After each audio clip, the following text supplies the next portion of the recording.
So let's move on to this next story. We've got Tesla and Elon Musk in some hot water again.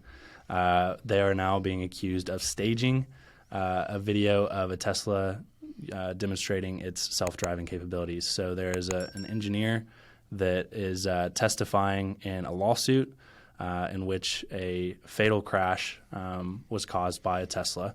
And they're essentially saying that it was false advertising, shooting this video showing these self-driving capabilities that were not currently available at the time that the video was shot, which is an important part of this. So Evan, let's dive into this. Give us an overview. Give us your thoughts on this. Yeah. So essentially, like Logan said, there's been a fatal car accident from 2018 where somebody died. And basically the government and states are now starting to dig into Tesla, and part of that is putting them on trial and basically getting senior employees like this to testify and talk about their internal processes about self-driving. Obviously, the government doesn't want self-driving to be released to the masses if it's not ready, and so I think this is healthy regulation. This is healthy research done by the government to see, is this company doing the right thing? Artificial intelligence is something that the government needs to take serious, and this is a form of it. So I'm for this kind of research and basically trial and lawsuit, because I think these are important for a healthy rollout of full self-driving. But essentially what's happened here is a senior engineer testified and said that they had doctored and basically staged a video of self-driving, which Elon then posted on Twitter and said, hey, this is proof that we have self-driving, which was not accurate. So now it's a question of, do they have the right safety measures in place? Are they purposefully mismarketing and miscommunicating what they have to consumers, which would be against the law? So that's what's being basically tried here and researched. So, do you think that they're purposefully mismarketing autopilot? I think they're probably in a really clever way working their way around the law as best they can. I think that they did know. Obviously, they didn't know. I mean, Elon is on record in an email or some kind of Slack message saying, hey, I know this is not full self-driving, but let's make it look like it. This is for basically showing the world what our capabilities are in the future. So, as long as they're saying the right things in these statements, it's not illegal. It's not mismarketing. On the website, it says, hey, this is not a self-driving car. When you're driving the car, you've got to touch the steering wheel. So I don't know what all of the legal boundaries are, but I'm sure Tesla's not stupid enough to cross those, but worth checking out. Yeah. So I do think that they probably knew what they were doing. They're just smart enough to know what the boundaries are to push that limit. Yeah, I think they're likely protected in the fine print. Just to kind of reiterate what you just said there, I do think if they have not crossed the line into misleading marketing, they're right on it. I mean, things like naming it autopilot, naming it self-driving. I mean, that it's definitely marketed in a way to make it seem like this is a car that drives itself. Now, like you said, you have to constantly be interacting with the steering wheel to make sure that you're not falling asleep, which is easily bypassed. I know that several people have said, yeah, just hang something on it and it thinks your hand's on it and it'll drive itself. So it'll be interesting to see how this all plays out in terms of does the fine print, does the legal language that they include on their website, and I'm sure there's some terms of use or something that users agree to as well. Does that truly protect them, or do things like this where they really seem to be pushing the boundaries and towing the line of misleading marketing? Does that get them in trouble? I thought you made an interesting statement when we were talking about this story in the car the other day. You're basically saying this is not the same company on trial as it would have been back in 2018. Kind of summarize that and elaborate on that a little bit. I think that's an interesting point that you're bringing up here. Yeah, I mean, if you think about it, in 2016, they were much earlier in their self-driving and artificial intelligence capabilities.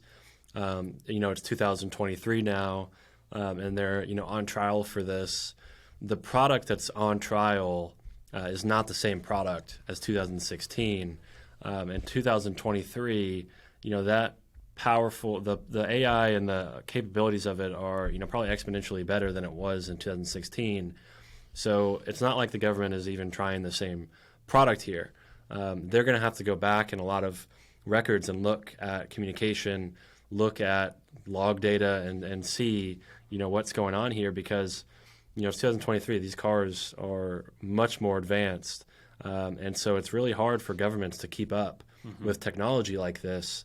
And even between 2018 when this wreck happened and today, the way artificial intelligence and this data works is there's so many more miles that have been logged by Tesla, so much more computing power that's been thrown at this problem. It's not even the same company anymore, arguably. The way that this data works and the way this artificial intelligence works is it advances so fast and it compounds that we're to the point that they're not even trying the same underlying product in a lot of ways. Yeah. So that's just something to consider. The government, I hope, has the right people in place to regulate and watch this kind of technology, because again, it moves so fast. Is basically the point I'm trying to make. That's just one way I was looking at it. I think that's a fair point. I do think that regardless, the way the law works is you can be held responsible for actions that were made in the past, which is kind of the flip side of that argument. I will say, I think just in general, like the the trend around AI and regulation will be one that's really interesting to watch here over the next 5 to 10 years, because things are about to start moving so damn fast. It's all of this stuff just compounds upon each other.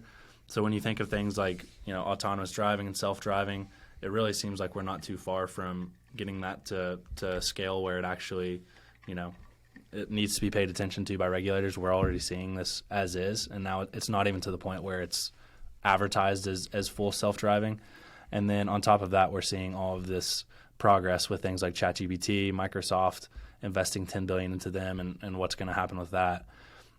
There's just so much coming down the pipeline so fast that I don't know how a government could possibly keep up with it. I hope they just consult the right people. I just think that that's probably one of my concerns around AI and how it gets implemented is it's going to be so disruptive to jobs, to the way we're just used to doing things right now. I could see some missteps happening from the regulation side of things. Yeah, one thing to consider about AI too, and this, especially this scenario with autonomous driving, is you might get to the 99% of accuracy or capability of replacing a human in driving, but it's the 999%.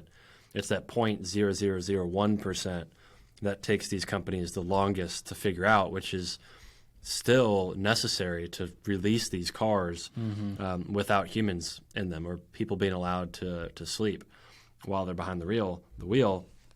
That's the hard part that these companies are trying to figure out is, the anomalies that happen when you're driving. Because, think about just in our lifetime, when you're driving, how often does something that just shouldn't happen, that an AI model might not be able to predict, is happening to you while you're driving? Yeah. That's the thing that is going to take so long for these car companies to get over the hump of. And Tesla's definitely the furthest along, and they've done the best job just because of the most miles have been driven by them, and they have the best talent from a data perspective, from what I hear.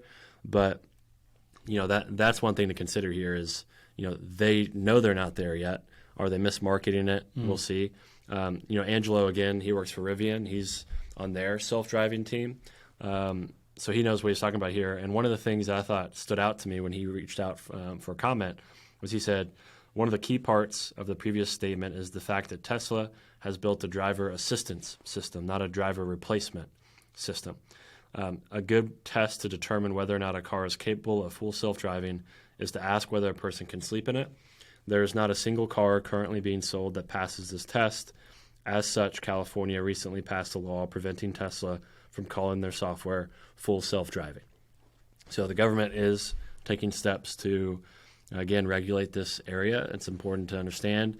I think Angela makes a great point that, again, what we were saying earlier is there is ways to, blur the line between misinformation and being accurate, which in this case, they're calling it driver assistance versus full self-driving. So interesting comment there. Yeah, I'll be interested, once, this is kind of my last comment on this, once we get to the point where we have full self-driving, how do these companies like Tesla ever get around? Because it almost seems inevitable that even if the program is perfect, even if it beats human drivers in terms of safety by a huge margin, when a crash does happen and a human does die because of a computer system, how does the liability work for that? Like, how do we ever get past that?